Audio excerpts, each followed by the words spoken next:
दोस्तों, स्ट्रेस एक ऐसा चीज है जो मन पे दबाव डालता है। बंगाली में इसको चाप कहते हैं। हम लोग इन बंगाली बोलते चाप नहीं होना। चाप मीन्स दबाव, स्ट्रेस। क्यों मनुष्य पे स्ट्रेस आ जाता है, दबाव आ जाता है? जब उसके फाइनेंसेस पुअर हो, जब उसकी जिंदगी उसके चाहने के मुताबिक ना चल रहा हो,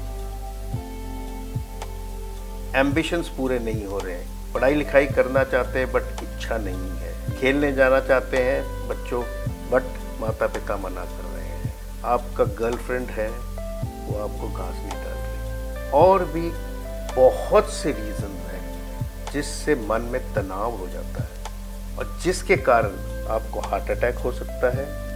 और जो दिल के कमजोर हैं, दिमाग से कमजोर हैं, वो आत्महत्या की सोचते हैं, डिप्रेशन में चले जाते हैं। भाई क्यों?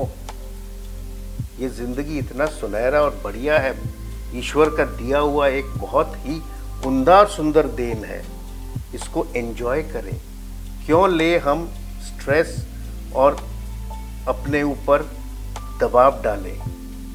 अगर बैलेंस करके लाइफ को चलाएं, वर्क लाइफ बैलेंस मीन्स अपने कार्य और जीवन में बैलेंस रखें। 3 चीज है आपका, personal life, professional life, financial life को पैरेलल रखें। एक लेवल पे चले तो ये स्ट्रेस नहीं आएगा।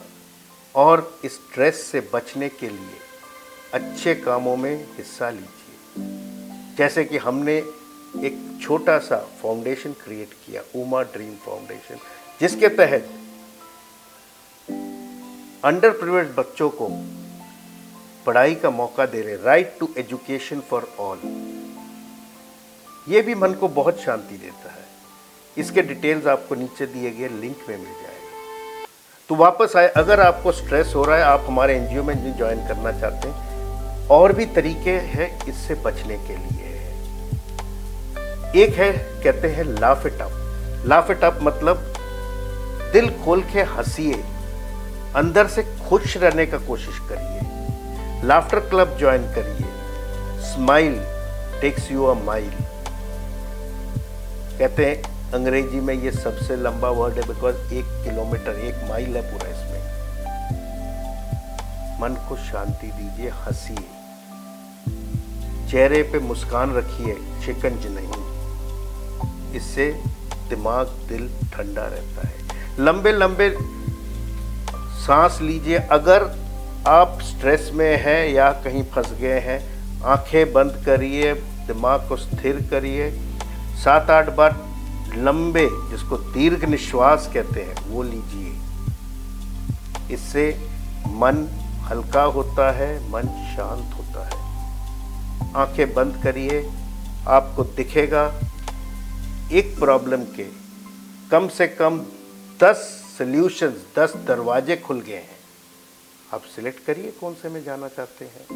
बाहर अगर तो ओपन एरिया है, हर जगह है नहीं शहरों में, फूल बगीचों में वॉक करिए, गो फॉर लॉन्ग वॉक्स।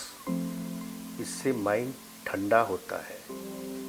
अगर आप लंबे वॉक के लिए जाएंगे, एक्सरसाइज करेंगे, अगर माइंड स्थिर है, ऑटोमेटिकली बॉडी भी स्थिर रहेगा। बॉडी स्थिर रहेगा, आप क्लियरली सोच पाएंगे। मेडिटेट करिए, डेली 10-15 मिनट मेडिटेशन करिए, सो दैट फोकस बढ़ेगा, आपका कंसंट्रेशन बढ़ेगा, काम में इंटरेस्ट बढ़ेगा।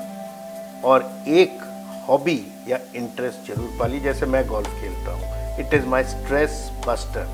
जरूरी नहीं कि आपको गोल्फ खेलना है, आप म्यूजिक सुनिए, किताब पढ़िए, बाइक राइडिंग करिए, ट्रैकिंग पे जाइए। और जब इन सब चीज़ों को कर रहे हैं, switch off your mobile, cut off from the world, think only for this stress buster. इससे आपका मन का संतुलन बढ़ेगा और थिंकिंग लेवल और बढ़ जाएगा। You will come back fresh to attack your problems. तो बहुत जरूरी है कोई एक हॉबी, हुनर अपने अंदर पालना। so that you can go higher and be more successful, not come under pressure and get depressed. और काम काम काम सोचने से सिर्फ नहीं होगा, प्रॉब्लम प्रॉब्लम प्रॉब्लम के विषय में सोचने से नहीं कोई फायदा। इट इज़ बेस्ट जब एक टेन्योर के बाद, एक कुछ समय के बाद, take a vacation, go out. चाहे आपको पहाड़ पसंद है, समुद्र पसंद है, कल्याण पसंद है, गो सी प्लेसेस, इससे आपका होराइजन भी बढ़ेगा, आप नॉलेज गेन करेंगे। और अगर हर रोज़ तो छुट्टी नहीं जा सकते हैं, every day try to sleep, mind को रेस्ट दीजिए 6 से 7 घंटा। अगर आप सोएंगे उस टाइम माइंड स्थिर रहता है। तो स्लीप वेल, स्लीप टाइट। नींद के टाइम ज़्यादा मत सोचिए, काम एंड कंफर्टेबली सोइए। It gives you rest. इससे आपके नर्वस सिस्टम को भी शांति मिलता है, इससे आपका बॉडी माइंड दोनों बैलेंस्ड हो जाता है। इसके आगे और भी अगर आपको जानना है तो relieve of your stress, manage your stress, आप मुझे नीचे दिए गए नंबर पे कॉल कर सकते हैं और मैं फ्री ऑफ कॉस्ट आपको इन चीज़ों पे क्लियर एंड कट समझा सकता हूँ, सो दैट आप स्ट्रेस मुक्त हो जाए। जय हिंद।